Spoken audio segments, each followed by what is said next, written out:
एक दिन राजा कृष्णदेव राय के दरबार में इस बात पर गर्मागर्म बहस हो रही थी कि मनुष्य का स्वभाव बदला जा सकता है या नहीं। कुछ का कहना था कि मनुष्य का स्वभाव बदला जा सकता है, कुछ का विचार था कि ऐसा नहीं हो सकता, जैसे कुत्ते की दुम कभी सीधी नहीं हो सकती। राजा को एक विनोद सूझा। उन्होंने कहा, बात यहाँ पहुँची कि अगर कुत्ते की दुम सीधी की जा सकती है तो मनुष्य का स्वभाव भी बदला जा सकता है, नहीं तो नहीं बदला जा सकता। राजा ने फिर विनोद को आगे बढ़ाने की सोची। बोले, ठीक है, आप लोग यह प्रयत्न करके देखिए। राजा ने 10 चुने हुए व्यक्तियों को कुत्ते का एक एक पिल्ला दिलवाया और 6 मास के लिए हर मास 10 स्वर्ण मुद्राएं देना निश्चित किया। इन सभी लोगों को कुत्ते की दुम सीधी करने का प्रयत्न करना था। इन व्यक्तियों में एक तेनालीराम भी था।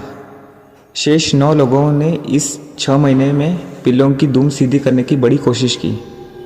एक ने पिल्ले की पूंछ को छोर को भारी वजन से दबा दिया ताकि इससे दुम सीधे हो जाए। दूसरे ने पिल्ले की दुम को पीतल की एक सीधी नली में डाले रखा। तीसरे ने अपनी पिल्ले की पूंछ सीधी करने के लिए हर रोज़ पूंछ की मालिश करवाई। छठे सज्जन कहीं से किसी तांत्रिक को पकड़ लाए जो कई तरह से उटपटांग वाक्य बोलकर और मंत्र पढ़कर इस काम को करने के प्रयत्न में जुटा रहा। 7वें सज्जन ने अपने पिल्ले की शल्य चिकित्सा यानी ऑपरेशन करवाया। 8वां व्यक्ति पिल्ले को सामने बिठाकर 6 मास तक प्रतिदिन उसे भाषण देता रहा कि पूंछ सीधी रखो भाई, सीधी रखो। 9वां व्यक्ति पिल्ले को मिठाइयाँ खिलाता रहा कि शायद इससे यह मान जाए और अपनी पूंछ सीधी कर ले। पर तेनालीराम पिल्ले को इतना ही खिलाता जितने से वह जीवित रहे। उसकी पूंछ भी बेजान सी लटक गई, जो देखने में सीधी ही जान पड़ती थी।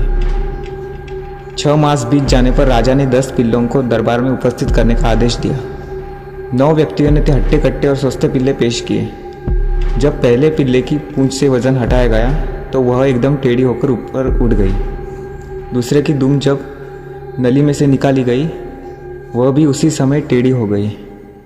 शेष 7 पिल्लों की पूंछ भी टेढ़ी ही थी।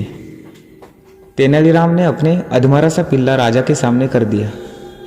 उसके सारे अंग ढलक रहे थे। तेनालीराम बोला, महाराज, मैंने कुत्ते की दुम सीधी कर दी है।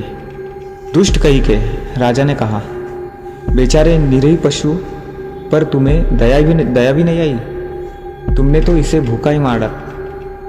इसमें तो पूंछ हिलाने जितनी शक्ति भी नहीं है। महाराज, अगर आपने कहा होता कि इसे अच्छी तरह खिलाया पिलाया जाए तो मैं कोई कसर नहीं छोड़ता, पर आपका आदेश तो इसकी पूंछ को स्वभाव के विरुद्ध सीधा करने का था, जो इसे भूखा रखने से ही पूरा हो सकता था।